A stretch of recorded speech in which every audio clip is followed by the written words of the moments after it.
మావా నేను చేసిన మిస్టేక్ అయితే నువ్వు మాత్రం అస్సలు చేయకు మావా.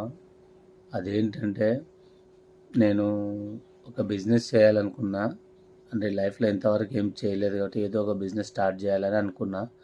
కానీ ఆ బిజినెస్ ఏంటంటే నేను లేకుండా వేరే ఒక పర్సన్‌ని పెట్టి, నేను ఆల్రెడీ వేరే డ్యూటీ చేస్తున్నా కాబట్టి వేరే పర్సన్‌ని పెట్టి చేద్దాం అనుకున్నా.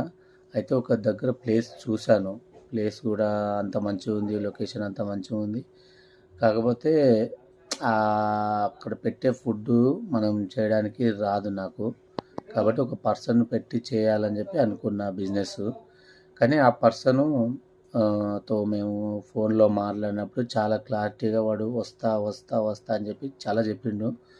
చివరిగా ఫోన్ ఎత్తట్లేదు. ఎందుకో అర్థం కాలేదు, రీజన్ ఏంటో చెప్పట్లేదు.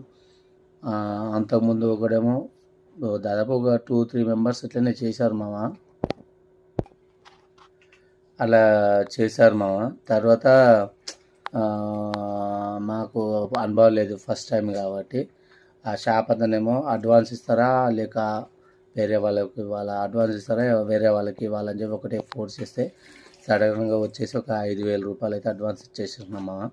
కానీ వీళ్ళు వస్తారని చెప్పి ఎంత నమ్మకం అయితే పెట్టుకున్నామో ఆ నమ్మకాన్ని లేకుండా చేసేసిండ్రు వన్యాలు. అయితే వన్యాలు రాకపోయేసరికి నేను అడ్వాన్స్ కోసం వెళ్ళాను. అడ్వాన్స్ కోసం వెళ్తే ఆయన అడ్వాన్స్ ఇవ్వడం కుదరదు అంటున్నాడు. కాబట్టి మీరు ఏదైనా ఫస్ట్ క్లారిటీగా మాట్లాడుకోండి. షాప్ అడ్వాన్స్ ఇచ్చేటప్పుడే మళ్ళీ ఇది ఇస్తారా ఇవ్వరా, లేకుంటే మీకు అనివార్య కారణాల వల్ల ఏమైనా షాప్ మిస్ అయిపోతే, డబ్బులు లేకపోతే, ఇట్లా మాస్టర్స్ రాకపోతే మళ్ళీ డబ్బులు వెనక్కి ఇవ్వరు కదా. కాబట్టి ఆ విషయం ఫస్టే క్లారిటీగా మాట్లాడుకోండి.